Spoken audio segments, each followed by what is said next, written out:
Young Adult Podcast. All right, everybody, it's podcast 199. Pastor Lucas here. I'm back. Pastor Aaron's back, baby. I'm back. How was Ohio? It was great. Nice. It was great. Yeah. Yeah. Me and my wife were talking about this, how in Michigan we make fun of people from Ohio so much. No, we don't. A lot of my family's from Ohio, so I take offense to that. Well, you live in Michigan and you were born in Ohio. Yep. But I mean, I'm a true blood Michigander. We just make fun of people from Ohio. It's what happens. Yep. But I also went on vacation to Ohio. So It's a good time? it was a great time. Great. Great All time. right. Let me catch you up to speed. Because last week, the taffy shop, world's best saltwater taffy, dethroned.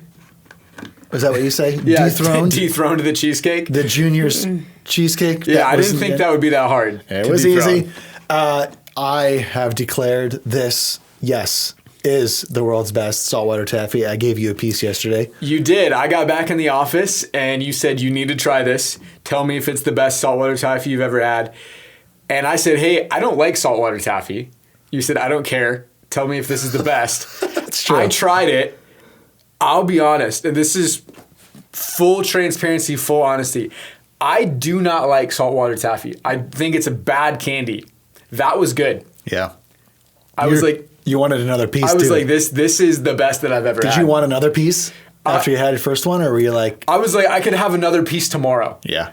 Which was, for me, like, that's huge. I never eat saltwater taffy, but I was like, hey, this is good. All right, we got another one today. I'm excited about this one. Yes. Let me introduce the segment, and then I'll introduce the product. I like it. Let's do it. Is this really the world's best? This is the best thing I've ever had. All right, let me introduce you guys to Clatch Coffee. Clatch Coffee. I've never heard of this coffee company. This claims to be the world's best espresso. And this in particular one we bought is their number one bestseller. So, I mean, stands to reason this is going to be pretty good. It's a sweet dark chocolate orange citrus berry medium roast flavor. Now let me prove to you that this is the world's best by showing the camera. Hold on a second. Yep, he's going to get, if you're just listening, he's heading up to the camera. Go watch on YouTube so you can see that we're not lying. There it is. World's best. Oh, it's a good shot of it right there. Yeah, it is. World's best espresso. I'm excited for this. I brewed a pot for us. Let's see, we're recording at 1:30. I hit brew at 1:15. It's nice and fresh. Super fresh. Got a cup for me. Oh, yeah. Now, a cup for you. We are, if you're going to taste test coffee, Yes. I think you have to do it the way that we're doing. You got to drink it black. Yeah. There's no cream in here. There's no sugar, no flavored creamer. This is just black coffee. Yeah. And this is really, if you really want to tell if this is the world's best espresso, this is how you have to do it. All right, let's give us some sips and figure it out.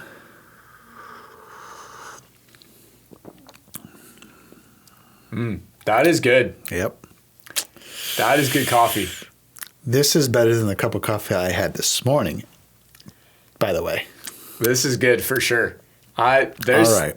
Wow. There's some good notes in there too. It's got layers.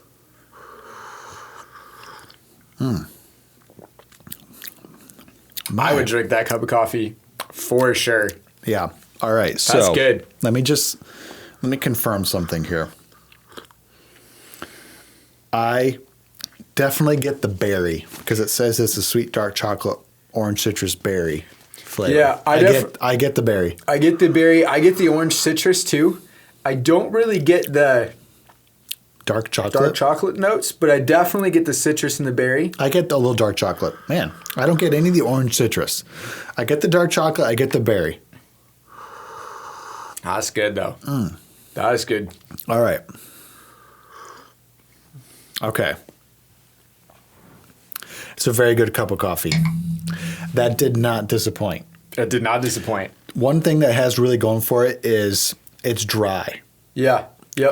If any of the coffee drinkers out there know what I'm talking about, I prefer a dry cup of coffee over a acid Yep. cup of Oh coffee. yeah. Yep. I don't like the acidic coffees, I like a dry coffee. Yep. This is very dry. I'm the exact same way. And I'm off the top of my head, I don't know if I can point to a better black cup of coffee that I've had that I can be like, this one was better. All right. You know, like, maybe I have. No, I'm But gonna. it's tough without them all like right in front of me to be like, this is the world's best. No, I understand what you're saying. I have my opinion though. I think I figured it out. Okay. For me personally, this is not the world's best for me. Okay. I don't like that berry note. Okay. I don't like that fruity note that's forced on me. Mm-hmm. I really think it has absolutely everything else going for it. Yeah. It is really dry. It's really flavorful. It tastes really good. It does. It's very good. This cup of coffee is better than the cup of coffee I had this morning, and I had Starbucks. Yeah. I had a Starbucks breakfast blend black. Yeah. This is better than that, but it's not the best I've ever had. Okay. That berry note, that berry flavor Yeah. is not that's not what I enjoy. Okay. What about you? Like I said, I'm not sure if I can point to one that I can say, oh, this was better. And maybe there's a chance at this. Maybe it's because we brewed it as a normal cup of coffee, like just through drip. And this is supposed to be through espresso. Maybe. It still tastes amazing. It still is amazing. I feel like I'm not sure what I think it's missing, but I feel like it's missing something. Yeah. For me. Man. It's very good. Very good. It's very, very good. No, it's the berry flavor. It's throwing me at the end. I gotta take another sip. And you definitely get the berry at the very end. I will definitely give you that. It's very good. It's delicious coffee. I'm not sure if I can say it's the world's best. And here's why I'm thinking that. When you handed me this piece of saltwater taffy and I ate it, I said there is no doubt in my mind that is the best piece of saltwater taffy I've ever had. No doubt. No doubt. You know what I'm saying? Yes. It was definitive. There was no debate. I said this is the best piece of saltwater taffy I've ever had. With the coffee where there's this back and forth. It's I don't want to force it. Is it the best? I'm saying saltwater taffy stays. Saltwater taffy reigns supreme. Reigns supreme. Okay, well. Great coffee, though. Great coffee. Yep. I'm going to finish this cup. If you're I interested, already had a cup of coffee today. If you're interested, and I'm feeling revved up from this coffee, I'm feeling better. If you're interested, Klatch Coffee, world's best espresso. You can grab this for yourself. Do that. All right. You got your culture clash? I do. I got it. All right. Man, this clashes with my biblical worldview. Man, that clashes with my biblical worldview. All right. I got one.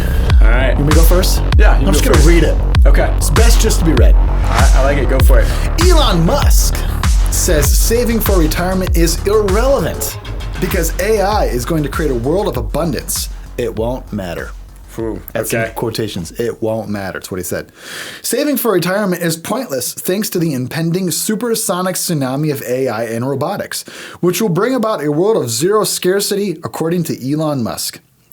While the Tesla and SpaceX CEO admitted he's more optimistic than most, he insisted people shouldn't stress over building a nest egg for the distant future, contrary to the staid advice of nearly all other financial professionals. Don't worry about squirreling money away for retirement in 10 or 20 years, said the world's richest man on the Moonshot with Peter Diamandis podcast in January. It won't matter. Part of Musk's controversial take is based on his vision of a world transformed by rapidly improving AI, robotics, and energy technology. By 2030, AI will surpass the intelligence of all humans combined, Musk predicted. He also claimed eventually there will be more humanoid robots than humans on Earth. Slowly, the traditional job will be replaced as well, with white-collar positions first on the list. Anything short of shaping atoms, AI can do probably half or more of those jobs right now, he said. The advances could lead to such big productivity increases, he said, that they will surpass what people possibly could think of as abundance.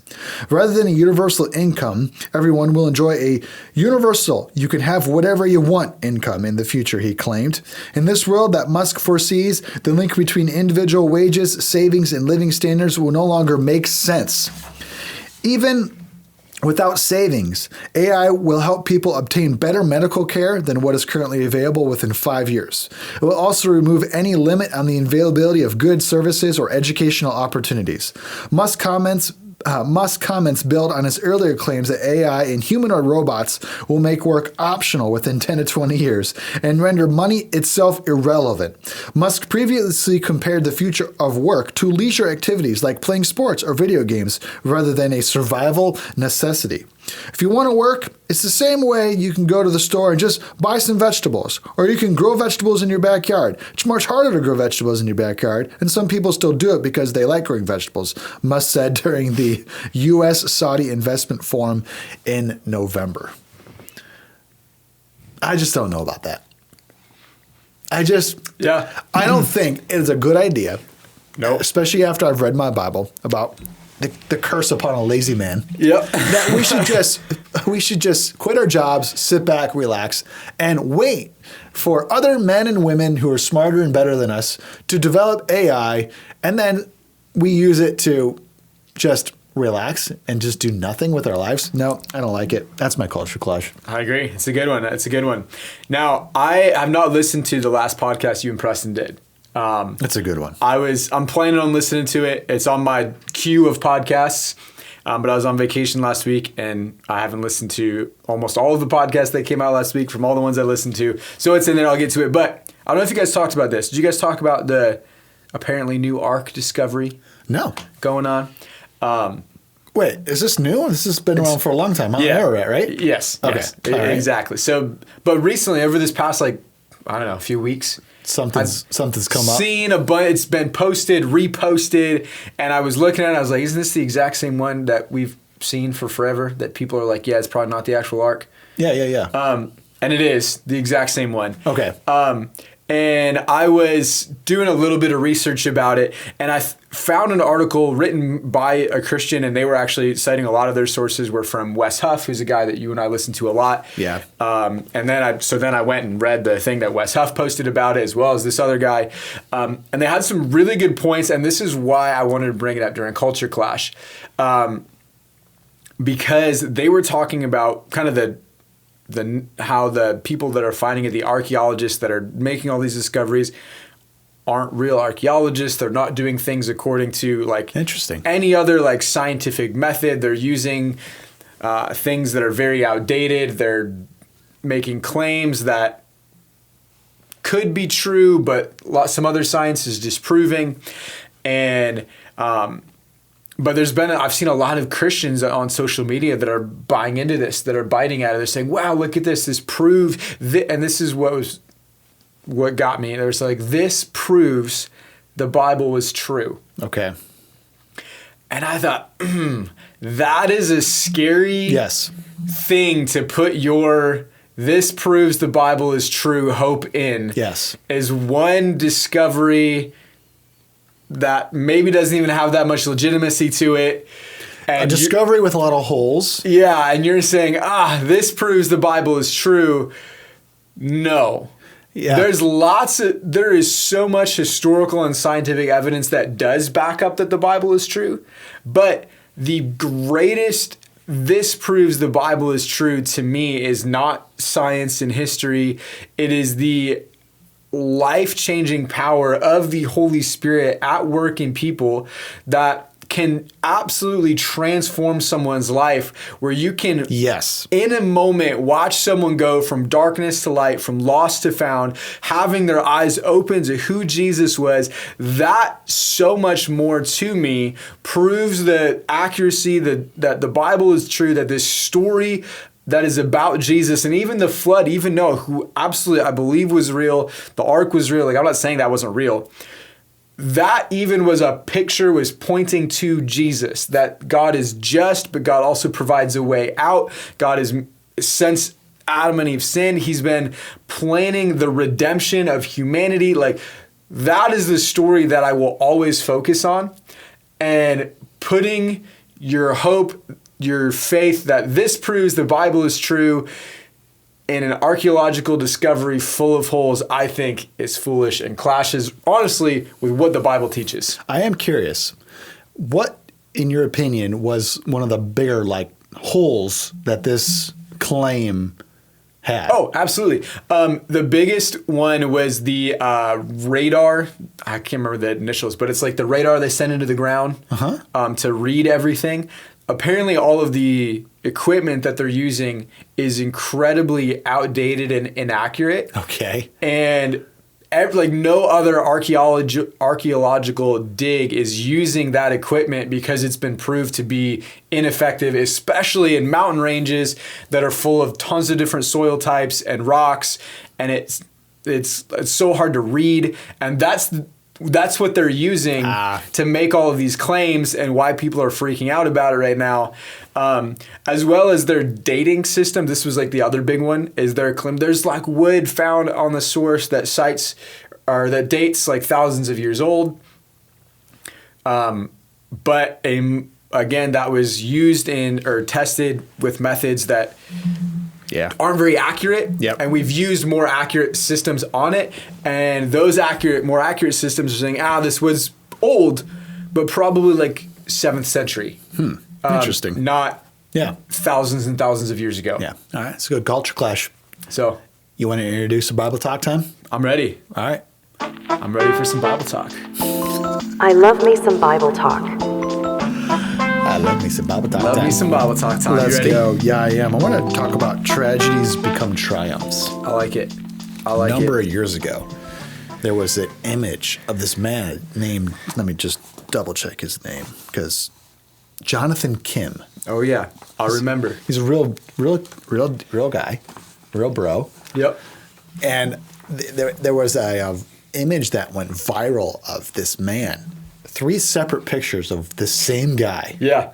And in one of the pictures, he is a Navy SEAL. Yep. Then in the other picture, he's a doctor. And then in the last picture, he's an astronaut. Absolutely insane. Yes. And people are like, what? No, this is fake. This isn't whatever. I mean, of course, it's hard to believe it to be true. Right. Turns out that this guy is real. Yeah. And that he was a Navy SEAL, and he is a doctor, and he is an astronaut. Yeah. And then once they realized that this guy was real, they mockingly ended up calling this man the perfect son. Right. Yep. Interesting, huh? I remember all of that. I did some digging into this situation, and I wanted to let you guys know the history of this man. Okay. How in the world, or where in the world, does this guy find the motivation to be all 3 of these professions, which I'm telling you right now, just to do one. Yeah, absolutely. Doing one of those things is amazing. So let's take a look. Let's do it. At this man who is now deemed the perfect son. I watched an interview with him. Okay. Because his image went so viral, they really wanted to figure out who this guy was. So he shares his story. He says, when I was a boy, my father walked into the house with me and my mom with some pepper spray. He looked me in the eyes and he said, sorry. And then he sprayed me in the face. I fell to the ground in pain and disoriented. I began to hear my mom screaming for help. His dad had a gun, and with all his strength, he tried to wrestle the gun away from his dad, but he just wasn't strong enough. My dad hit me in the head with a dumbbell, and he crushed my skull. I pleaded with my dad. I said, I love you. You don't have to do this. He had a moment of clarity, put the gun down, and ran out the back door. I called the cops, and they arrived at the house. When the cops were there, I noticed furniture was in a strange place, and it looked like it was used in order to climb up into the attic. I showed the cops that I think my dad is hiding in the attic. The cops went up into the attic, and there was gunfire exchanged, and they killed my dad. I found myself as a young boy with a lot of hate in my heart. I was scared of everything after this moment of life. A sense of protection began to come over me from my mother. That's why I joined the Navy. I became a SEAL, and I fought in Iraq. After that season was over, I had another sense come over me, that I wanted to leave a positive impact on the world around me. So I went to Harvard, and I became a doctor. I then learned how astronauts, I got to turn the page, how astronauts had the opportunity to represent humanity for good and make an impact on my generation. His name is Jonathan Kim. He turned his busted up life into a role model. Yeah.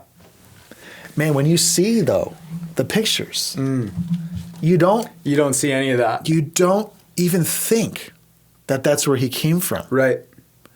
You assume he was raised in a home with wealth, probably a trust fund child. Yeah. Maybe his uncle was rich. I don't know. You just assume that he had a father who instilled in him a work ethic. Right. And maybe he graduated high school and his father gave him absolutely no other options except you're going to go into the Army. Right. And you're going to go to the Navy. Right. And you're going to become a Navy SEAL. That's it. That's the plan. And then after you prove yourself after that, my son, then you can choose what you want to do. But I have all the confidence in the world as your father that you will become something amazing. Right. And, his mother tucked him in every night, kissed him on the forehead, prayed for him. And his father every morning gave him some sort of pep talk with a life mantra that stuck with him. And he was destined to be great. Some sort of superhuman. Yeah. That's what you assume. That's what you assume. But I have found almost that people who accomplish great things come from some tragedies. Yeah. Just like this man. Just like this guy. Absolutely. And, maybe you're thinking, what in the world does that have to do with the Bible? The Bible. It's got a lot to do with the Bible. Yeah. Because this thread line, I guess, is all through the Bible. And I read something, I think I was in high school, Pastor Luke, when I read this. And it was interesting. It was in a fiction just story book that I was reading. But it was a book that was kind of written for young men and kind of taught values and things like that. But it's just a fiction story. And there was this, in the story, there was this false prophet, I guess, that was trying to gather a large crowd to him. Okay. And there was this old lady in a village who's some guys were kind of tracking him because he was a con man. He was stealing things, and they found her and they said, "You didn't follow him?" She's like, "Nah." And they're like, "Why not?" She said, "Because the real God never promises everything." Huh. She said that he said that we'll have everything. We'll have trials, we'll have tribulation, and there'll be hard times, but he'll be with us through it. And this guy's promising everything. Wow. And that line stuck with me. And I thought, if there's ever something that promises you everything with no consequence, with no work, with no tragedy, you'll only have triumph, no tragedy. It's probably not true. Yeah. Let me read the verse in the Bible, Job 29:18. And if you don't know the Bible very well, Job came from tragedy. He went through tragedy. He went through some terrible tragedy. Job 29:18. I thought, surely I will die surrounded by my family after a long, good life. Man, he's going through it here. Yeah. He is going through it. He had at one point in this story, he loses his livelihood, his homes, his barns, his livestock. All his children die. He's left. He gets physically sick with all these sores all over his body. Yeah. And then his wife comes up to him and says, "Why don't you just curse God and go to hell?" Curse God and die. Just go to hell. What the?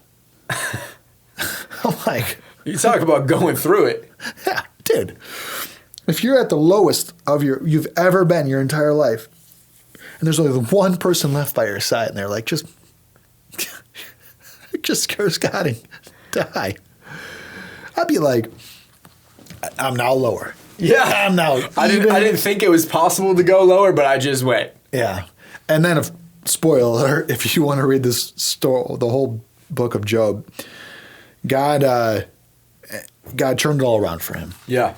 And man, it reminds me of this great verse in Deuteronomy 32, verse 11. This story of Job, this story of Jonathan Kim, maybe our stories, many stories throughout the Bible as well. Deuteronomy 32:11 says, like an eagle that rouses her chicks and hovers over her young, so he spreads his wings to take them up and carried them safely on his pinions. And eagles have a very interesting way of getting their young to leave the nest. Yep. And I feel like that's exactly what God does with us, to get us to leave the nest. Mm-hmm. That we want a safe life inside the nest. Right. We want mama to just bring us, catch the food for us, prepare it, bring it to us, feed it to us with that silver spoon. Yeah. I want to relax in the nest. You can't live in the nest. Can't live there. And the eagle, the mother eagle specifically, realizes it's time for these young to get up out of here. So she starts to make the nest uncomfortable and destroy the nest. Yeah. And they get so uncomfortable that they jump out. Yep. And then that's it. They fly. You got a verse for us? I do. I got a verse for you. 2 Corinthians chapter 1. Great verse. It's verse 3 and 4. 3, 4, and 5.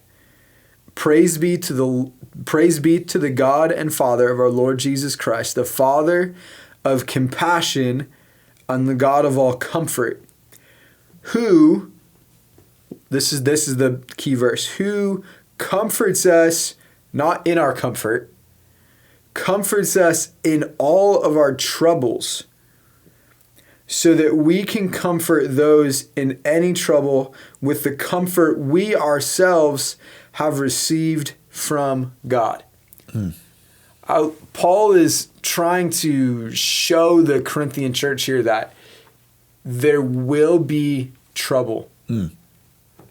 But in the midst of trouble, in the midst of tragedy, God has not abandoned you. He's actually there to comfort you. And then I love that verse 4 part of it, or the second part. It's not just so that you can be comforted. And sometimes in the moment, that's the one thing that you might, if you're really going through tragedy, experiencing the presence of God might be the one thing that you need. Yeah. But there's ultimately an end goal of, all right, now you can help comfort other people who are going through trouble, who are going through tragedy. And we see this right here. And then verse 5 says, for just as we share abundantly in the suffering of Christ, we also share in our comfort that abounds through Christ. We share in God's suffering. Jesus is very clear about that. Take up your cross daily. Follow me. If you want to be my disciple, you must deny yourself. Take up your cross. Jesus said, in this world, take heart. There will be troubles, but take heart. I have overcome the world. This is very clear. And now Paul later to the church in Corinth is saying, hey, yes, you will go through trouble, but God's Spirit will be with you. He can comfort you in the trouble, and He can bring you from tragedy to triumph so that you can help other people, so that there's a purpose to that pain that happened. And maybe it was a pain that happened to you. It's a pain that was evil. You know, I mean, you think about Jonathan Kim, his father, that was evil. It wasn't like God was like, hey, this will be good for him. Yeah. Like that was evil that happened to him because we live in a fallen world. But then our response to, I'm gonna find the Spirit of God. I'm gonna connect with the Spirit of God, and I want to make it in a mission. Part of my life is now to comfort other people. Yeah. That's the triumph in our story that we can have through Jesus. Praise the Lord. Let's end with one verse and we'll shut her down. Romans 8:28. And we know that in all things God works for the good of those who love him, who've been called according to his purpose. Whew. It's a good one. It is a good one. There was a great preacher who was preaching to preachers. Okay. That's a tough crowd right there. That's a tough crowd. And he looked at all those preachers and he says, you can't give what you don't have on a Sunday morning. Ooh. That's a good line. Yeah, it is a good line. But boy, there's something, you got a lot if you've gone through a lot. And you've come out the other side stronger. Yeah. Then you've got something to give. You sure do. Praise the Lord. What was this podcast like? Ooh. This was good to be back. It was like, I thought it was like a good energy drink, you know? Ooh. Cold, crisp, fresh, exciting. Nice. Bubbly? Yeah, bubbly. It's great. Nice. Very nice. Sounds delicious. That's what I got. All right. It's been great to be with you, audience. See you guys in the next one. Bye. Youth and Young Adult Podcast. Youth and Young Adult Podcast. Youth and Young Adult Podcast.